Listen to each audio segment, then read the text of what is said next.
मुंबईमध्ये किंवा एक स्वतःचं हक्काचं घर असावं असं स्वप्न प्रत्येकाचं असतं। मात्र गेल्या काही वर्षांमध्ये घराच्या किमती सुद्धा वाढताना पाहायला मिळतात आणि त्यामध्येच आर्थिक फसवणूक ही सुद्धा मोठ्या प्रमाणात होताना पाहायला मिळते। आणि सध्या आपण जर पाहिलं तर वसई विरार या भागामध्ये मोठ्या प्रमाणात डेव्हलपमेंट होताना पाहायला मिळते आणि अशातच आता बिल्डरांकडून सर्वसामान्य जे घर खरेदी करतात त्यांची फसवणूक होते।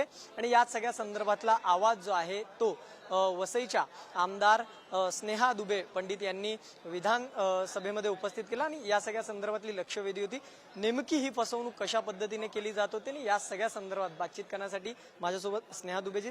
ताई नमस्कार। खरं तर एक महत्त्वाचा मुद्दा आहे की स्वतःचं हक्काचं घर असावं असं प्रत्येकाचं एक स्वप्न असतं। मात्र गेल्या काही वर्षांमध्ये ही फसवणूक वाढताना पाहायला मिळते बिल्डरांकडून। अनेक वेळेस चुकीची कागदपत्र, त्याचबरोबर कोणताही तिकडचे कागदपत्र किंवा तिकडच्या ज्या गोष्टी आहेत क्लिअर नसतात आणि अशामध्ये अनधिकृत घरं बांधली जातात, नंतर त्याला स्टे मिळतो। अशा बऱ्याच गोष्टी आपण पाहतो। नेमकं वसई विरारमध्ये काय घडत होतं, जो विषय तुम्हाला विधानसभेत मांडावा लागला? वसई, विरार, नायगाव, नालासोपारा ही 4 शहरं आता खूप वेगाने वाढत आहेत। त्याच्यामध्ये शहरीकरण होत आहे, बिल्डिंग्स वाढत आहेत, पण ह्या सगळ्यामध्ये अनधिकृत बांधकामांचं प्रमाण वाढलेलं आहे। आणि अनधिकृत पेक्षाही मी म्हटलं की तुम्ही जे आता म्हणालात की फसवणूक होते, एकतर महानगरपालिकेच्या अधिकाऱ्यांकडनं सुद्धा फ्रॉड कागदपत्र दिली जातात। त्या दृष्टीने जर तुम्ही बघितलं तर गेल्या महिन्यामध्येच ईडीची छाप जे उपसंचालक होते रेड्डी त्यांच्या घरावरती पडली, तिकडनं खूप मोठी जप्ती करण्यात आली।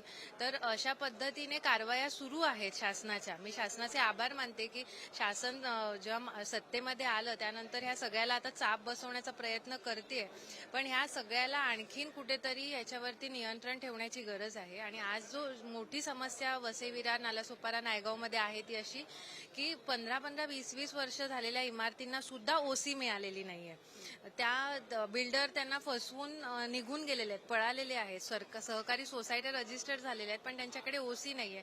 ओसी नसल्यामुळे त्यांना पाणी कनेक्शन मिळत नाहीये। कारण आताच 18 डिसेंबर 2024चा सुप्रीम कोर्टाचा निर्णय आहे की CC/OC असल्याशिवाय पाणी कनेक्शन, वीज कनेक्शन देऊ नये।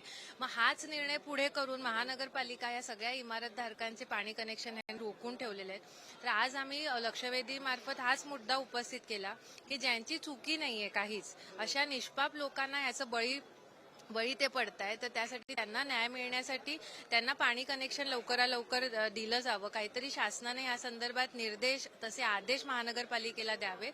आणि दुसरी गोष्ट, जे बिल्डर असे फसवणूक करून पळून जातात त्या बिल्डरांची एक काळी यादी नगररचना विभागातर्फे त्यांनी बनवावी आणि ती यादी फक्त एकाच महानगरपालिकेत नाही तर ती सगळ्या महानगरपालिकेमध्ये वितरित करावी। कारण वसई विरार महानगरपालिकेमध्ये काम केलं, इथे फसवलं, तो जाऊन कल्याणमध्ये काम करेल, तो जाऊन ठाण्यामध्ये काम करेल। तर ही यादी जर सगळीकडे फिरली आणि सगळ्या महानगरपालिकांना जर या सूचना मिळाल्या की हे बिल्डर या काळ्या यादीमध्ये आहे, तर त्यांना भविष्यामध्ये कुठचीही परवानगी नवीन बांधकामांसाठी मिळणार नाही। आणि त्याचा परिणाम हा होईल की जे त्यांनी थकबाकी ठेवलेली आहे ओसी भरण्यासाठी ती पूर्ण करून ओसी मिळण्यासाठी लोकांना मदत होईल। तर अशा प्रकारची मागणी आम्ही केली आणि अध्यक्ष महोदयांनी पण निर्देश दिले मंत्री महोदयांना की अशा प्रकारची काळी यादी बनवण्यात यावी आणि ती सगळीकडे वितरित करण्यात यावी। तसंच मंत्री महोदयांनी सुद्धा खूप सकारात्मक असं निर्णय दिले आम्हाला की पाण्याचं कनेक्शन हे कोणासाठीच थांबवलं जाणार नाही। पाणी हा सगळ्यांचा अधिकार आहे, त्यामुळे पाण्याचं कनेक्शन हे सगळ्यांना मिळणार, अशा प्रकारचे क्लिअर आदेश आजच्या लक्षवेधीच्या निमित्ताने मंत्री महोदयांनी दिलेले आहेत आणि त्यांनी आम्हाला आश्वासन दिलेलं आहे। तशा हे जे बिल्डर आहेत जे अशा पद्धतीचा गैरव्यवहार करतात, या सगळ्या संदर्भात बोजा हा त्यांच्यावर लागणार का? आणि या सगळ्यातले कडक निर्देश जे आहेत ते ज्या राज्यमंत्री माधुरी मिसाळ आहेत त्यांनी तशा पद्धतीचे निर्देश दिलेत? निश्चितच त्यांनी तशा पद्धतीचे निर्देश दिलेले आहेत। त्यांनी म्हटलंय की अशा बिल्डरांची यादी करून त्यांच्या प्रॉपर्टीजवर जप्ती लावली जाणार, ती वसुली केली जाणार आणि लवकरात लवकर बिल्डिंग्सना ओसी कशी मिळेल हे बघून ओसी देऊन पाण्याचे कनेक्शन, ओसी मिळेल किंवा न मिळेल, पाणी कनेक्शन हा तर काही मुद्दा आता राहिलेला नाहीये, पण ओसीच्या संदर्भाने यादी करून महानगरपालिका सर्वेक्षण करते आहे। ते सर्वेक्षण पूर्ण केल्यानंतर ओसीची जप्ती करणं आणि ओसी देणं ह्या संदर्भातले सगळे निर्णय होतील असं त्यांनी आज आश्वासन दिलेलं आहे। साधारणतः काय आकडेवारी आहे, किती आकडेवारी त्या परिसरातली आहे जिथे अनधिकृत बांधकाम हे मोठ्या प्रमाणात आहे आणि किती लोकांची फसवणूक झाल्याची काही आकडेवारी? वसई, विरार, नालासोपारा, नायगाव जर तुम्ही बघालास तर अनधिकृत बांधकामांचं जाळं विस्तारलेलं आहे. म्हणजे मी जर मला आकडेवारी सांगायला गेली तर ती लाखोच्या घरामध्ये आकडेवारी जाईल. आज SRAचाच अधिकृत आकडा आहे की 2 लाख झोपड्या वसई विरार महानगरपालिकेमध्ये आहेत. हा अधिकृत आकडा आहे. 5.5 लाखाच्या वरती अनधिकृत घरपट्ट्या महानगरपालिका देते. घरपट्ट्या देते. मग ज्यांना घरपट्ट्या नाही आहेत अशी तर आणखीन म्हणजे तेवढीच संख्या घरपट्ट्या नसलेल्यांची पण असेल. म्हणून मी म्हटलं लाखांच्या घरामध्ये आज अनधिकृत बांधकामं तिथे आहे. काल मी विधानसभेमध्ये सुद्धा हा मुद्दा मांडला जेव्हा झोपडपट्टी पुनर्विकास अधिनियमामध्ये सुधारणा करण्याचं बिल जेव्हा पास झालं त्यावेळेला मी सुद्धा चर्चेमध्ये सहभाग घेतला आणि मी त्यावेळेला ही मागणी केली की MMR रिजनमध्ये 2020 साली SRA लागू झालेला आहे.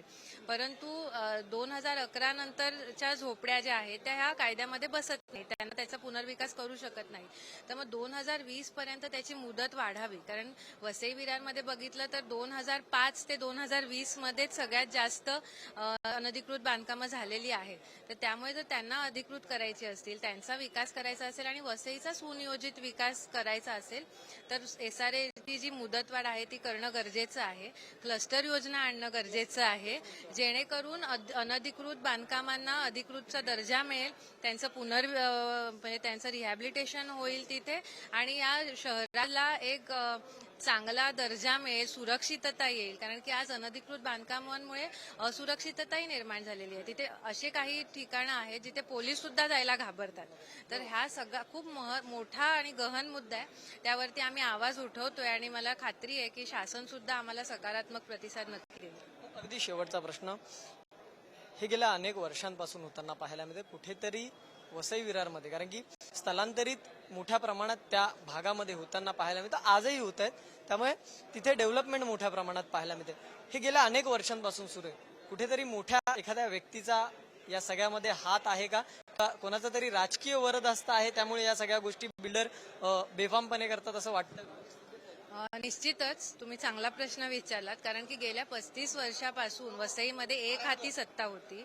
त्यामुळे सगळे तुम्ही जर महानगरपालिकेचं पण आर्किटेक्टची जर पॅनल बघितलं किंवा जे कोणी आर्किटेक्ट्स आहेत जे CC देतात, OC देतात, सगळ्या प्रकरणामध्ये ते सगळे बहुजन विकास आघाडी धार्जिणे आर्किटेक्ट, बहुजन विकास आघाडी धार्जिणे अधिकारी, बहुजन विकास आघाडी धार्जिणे सगळे म्हणजे सगळं त्यांच्याच वरदहस्ताने त्यांच्या होत होतं. आणि आता मात्र हे सरकार आल्यानंतर जेव्हा कारवाया होतात किंवा एखादी बिल्डिंग पडते तेव्हा मात्र सरकारच्या नावाने, आताच्या महायुतीच्या सरकारच्या नावाने तेच नेते बोंबा मारतात. पण त्यांच्याच काळामध्ये हे सगळं झालेलं आहे. त्यांचा महापौर होते 15 वर्ष, त्यांचेच सगळे नगरसेवक होते. मग तुमच्या काळामध्ये झालेल्या अनधिकृत बांधकामांना तुम्ही महायुतीच्या सरकारला जबाबदार धरत असाल तर ते योग्य नाहीये आणि ते मुद्दामून ह्याचं राजकारण करताय. पण म्हणून मी म्हटल्याप्रमाणे आता महायुतीचं सरकार आलेलं आहे, आता सत्ता परिवर्तन झालेलं आहे, लोकांनी मोठा विश्वास दाखवलेला आहे. त्यामुळे आम्ही सतत आवाज उठवतोय. मी आवाज उठवते, नालासोपाऱ्याचे आमदार श्री राजन नाईकजी ते आवाज उठवत आहेत की ह्या सगळ्यांना अधिकृत करणं गरजेचं आहे. आणि वसईमध्ये तर मी खात्रीने सांगू शकेन की 99% अनधिकृत बांधकामं ही बंद झालेली आहेत. 1-2% रात्रीच्या अंधारामध्ये जी काही गपचूप चालू असतील ती असतील. पण त्यामध्ये सुद्धा अंकुश आणण्यासाठी आम्ही प्रयत्न करतो आहोत. तर त्यासाठी निश्चित आम्ही पुढेही प्रयत्न करत राहू.